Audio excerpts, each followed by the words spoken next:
Hello there, ladies and gentlemen, my name is Angelus, I am the very average gamer, and welcome to Subnautica. This has got to be my favourite and most played indie developed game of all time. It's certainly a popular one, however I believe it is sometimes overlooked due to the lack of hand-holding and the setting.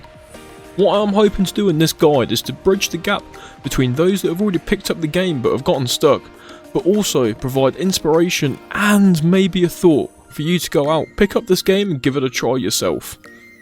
The setting for this game is simple. You're above a planet when there is an issue with your ship and you crash into the planet's ocean. The entire game is roughly 98% set underwater. The aim of the game is to not only survive, but to both thrive and escape the planet. I'm going to be showing you how to best utilise your opening hours.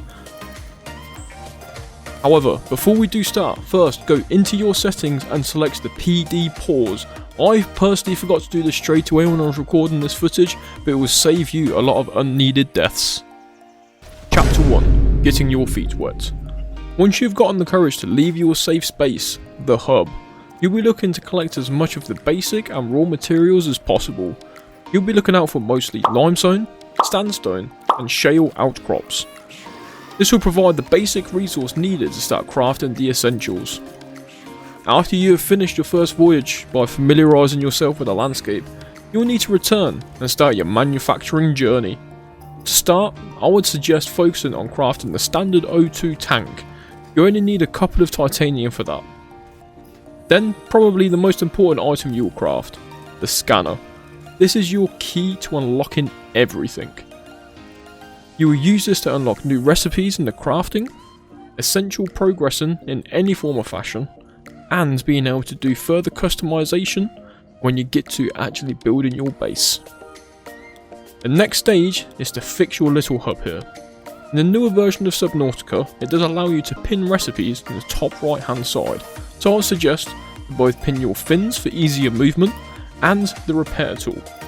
Once you've pinned them, go out and collect your items. Once you have done so, you will come back to your hub. If you have collected enough, you should be able to make your fins, a repair tool, and a survival knife. This can be made at any time, but it is worth making as early as possible. Repair your hub, take a breather, and you're now on your way. Select your next recipes, and then you can start Chapter 2, the Subnautica Yo-Yo. Now this is probably going to be the most important chapter, as it just becomes habit after a while. This is the section of the game where you're going to have to come in and out to both scan new blueprints and upgrade the essential items. By exploring the local area and upgrading what you need, you will quickly see yourself progressing.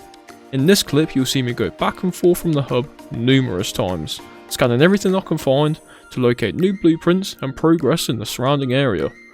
From what was roughly 15 minutes of footage, we make some serious progress in locating Seamoth fragments, which is the first vehicle you can receive, to upgrading our O2 tank and also getting some new equipment essential to our life under the water.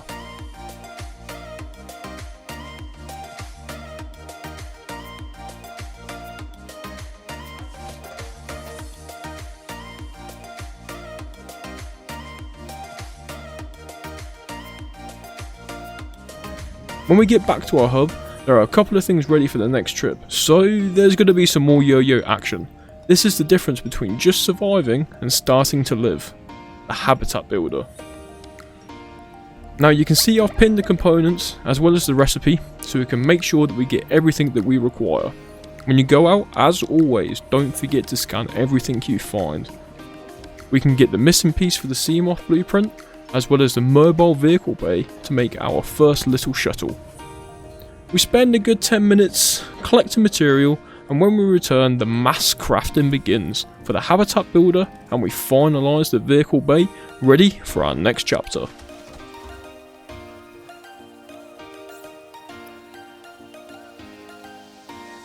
Chapter 3. Surviving to Living. We kick this off with our first mode of transport, a portable lifeline for oxygen and traversing the distances you will need to later in the game. Do a bit exploring when you get it, and have a think about what you want your starter base to look like.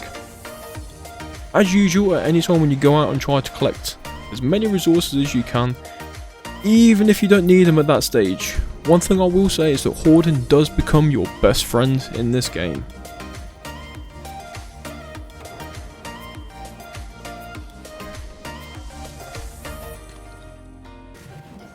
Then, once you have the itch to come and make somewhere to call home, come back to your hub, load up on, I would suggest titanium and glass, and then pick your spot.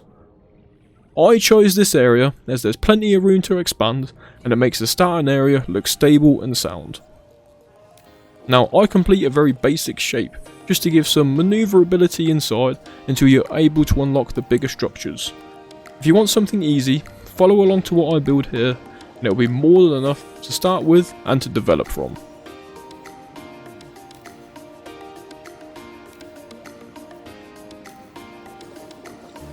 Then, after adding some power, basic storage, and a fabricator, we have everything in here for our home, without ever really needing to go back to the hub.